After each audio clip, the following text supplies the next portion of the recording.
courage, inspiration, pride, survival, freedom, an oath to defend the country. These are words that describe our female vets.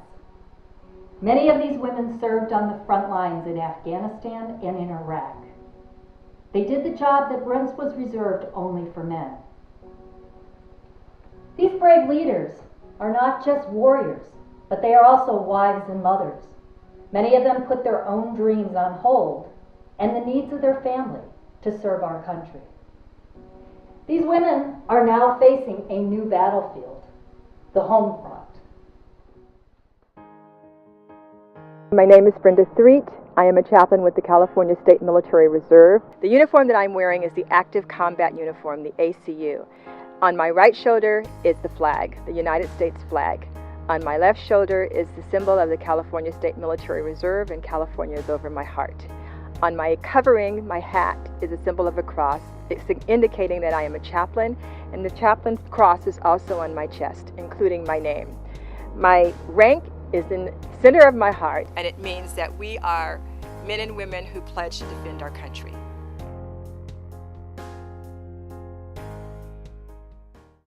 I joined the Air Force when I was finishing my doctorate. They have an internship program. I looked into it and applied to it, and I was fortunate to be accepted. My name is Ling Fei Hui, and actually I was born and raised in Hong Kong. I came here when I was 18 and done a lot of different things, and in 2007 I joined the US Navy, and I was medically retired in 2010, and now I'm here doing holistic healing and helping people who really need help. I worked at a church, and I'm ordained in the AME church, and I worked for Reverend Cecil L. Murray at the time. So I went through basic training. I joined. One of my duties is I do soldier readiness. When soldiers are being deployed, they go through a series of tests to make sure that they're ready. There's the physical test, of course, and there's the mental, emotional test. And as a chaplain, I sit and talk with them and ask them, do you have a family care plan? What do you see mainly as the transition for vets in general, and then primarily women vets? What's the biggest things that they're facing in this transition back, especially maybe some of the ones who were deployed, as you said, for a year or a year and a half? When I was in the military, we were required to have a family care plan to say if I needed to deploy, or if I was married to another military person and we both needed to deploy, we had to have a plan. We had to have our paperwork in place for our children and know where they were going, who's going to take care of them, school information. And I always think it's easier when you make the plan than when you actually get to that day. It really had it has a huge impact on every single family. You know, military families, they're really strong families. Otherwise, they won't be able to support the parents, you know, whoever is going out there to fight for our freedom. And these families have to stay home and deal with it. I learned through experience how to be the support structure for someone that's in the military. And it's very stressful. I mean, I'm not gonna lie, it's a very stressful situation. My best friend, I would call her my best friend and my mentor. If it wasn't her, I won't be here. And ever since, we still kept in touch until a year later, my old boss, he actually called me out of the blue, and he was like, hey, Hoy, you know, I got bad news. Portia just got killed. I'm like, what? And I was like, she just came back from her deployment. Her husband killed her, and then he killed himself. She really changed my life in a positive way.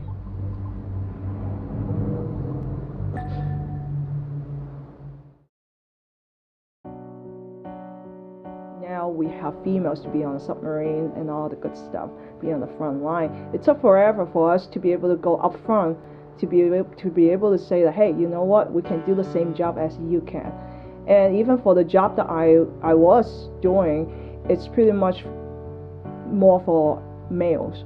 Yeah, she would tell me about some of the good things, but a lot of times it seemed like it was more the stress that she was dealing with, and she was able to vent that with me, where she said, she couldn't necessarily talk about all of it all at once, but it really, as the emails progressed, as the stress level increased, as the deployment got longer, it was hard.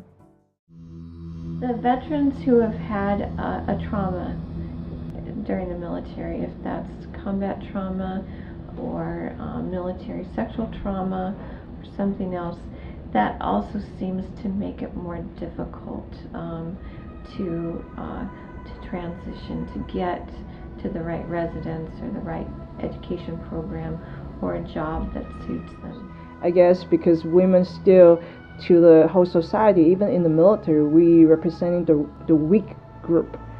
So a lot of times people tend to pick on us because we're women. In the military, for females, feeling hostile, number one, sexual advancement, that's still constantly. That's why people go on to the mass. So they will go to the mass because something happened, sexual harassment, they have to resolve either within the chain of command, or you have to really bring it up to the spotlight and resolve that whole issue. It happens all the time, pretty much on every single ship, every single command, you'll hear it all the time. Do you find that the female vets are not as forthcoming to come to see you to talk about whatever issues they have as the men, or is it kind of equal on that front? I think it's different, not necessarily equal. It's different. The issues are different with men and women, and then women have issues of sexual harassment that they may have endured either when they were in the military or at some other place in their lives, and that's a very lonely place for a woman. And oftentimes, if she did experience it when she was in the military, she may not have said anything. She may have kept silence for many reasons, one of the least of which to not being ostracized or being re-victimized. So there's issues of trust with women not knowing who they can take that story to, or if they should take that story to anyone. Some of the women return home and their families, depending on where they're from, may not receive somebody that has a story that she has been a victim of sexual trauma. And so there's a silence, and sometimes it's a deadly silence. It affects women in a lot of different ways, and they turn to drugs and alcohol and even suicide. So that's a particular issue that is specific to women. I think the military is doing a much better job of addressing that issue. For females being in the military, we have to take extra precaution when we're at work, and we have to just watch our back. Sometimes we tend to get together, all the females, we help each other out, we support each other, we'll talk to each other if we really need help, something's not quite right, and then we'll have all the females kind of tag along and being like a virtual support group. So when we need help, we get to talk to somebody. Are they coming forward and going to people like yourself to discuss these issues? When they're ready.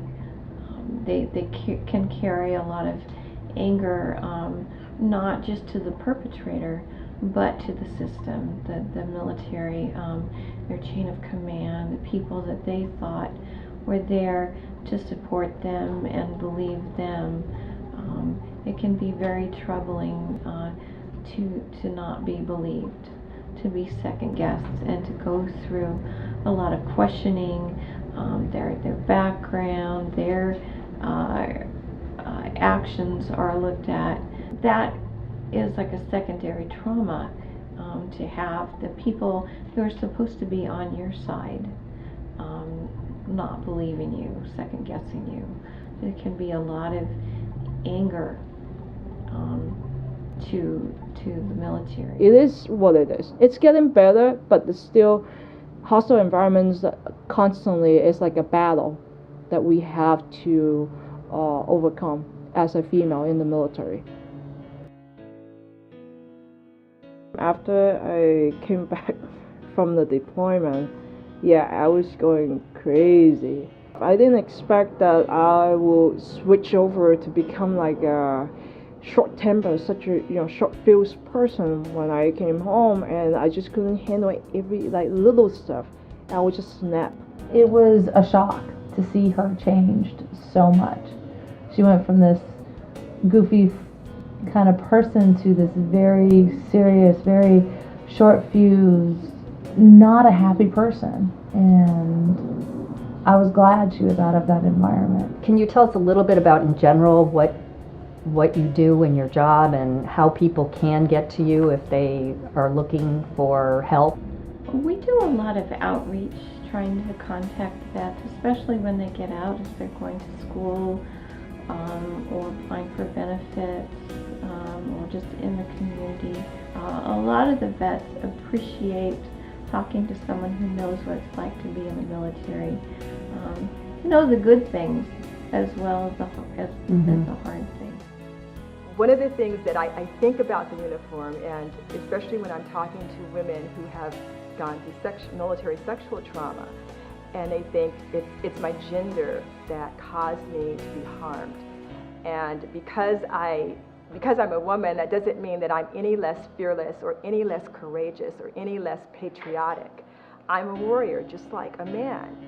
The extraordinary thing about the uniform is that it has allowed women to level the playing field. It has allowed women to be pilots and to be mechanics and to be engineers and to be doctors and lawyers and to be colonels and admirals and very extraordinary people. So the uniform and the women that I've dealt with have given me this sense of we are some fearlessly wonderful folks. And we may not be as strong as a man physically, but we are strong. We are strong, and our emotional and spiritual strength is no less because we're women. Many of the female veterans do not want to tell their story. There is a fear of repercussion of service from their peers or a loss of promotion. They do not want to look weak among their comrades, so many of them suffer in silence. And although some of them will not tell their story, their numbers are growing. Right now, 8% of the vet population in the United States, and it will grow to 14% in 10 years. 1 out of 3 women have faced some form of sexual trauma. For the men, 1 out of 100. In Los Angeles County alone, 8,000 vets are now homeless. We honor you and we thank you for your service.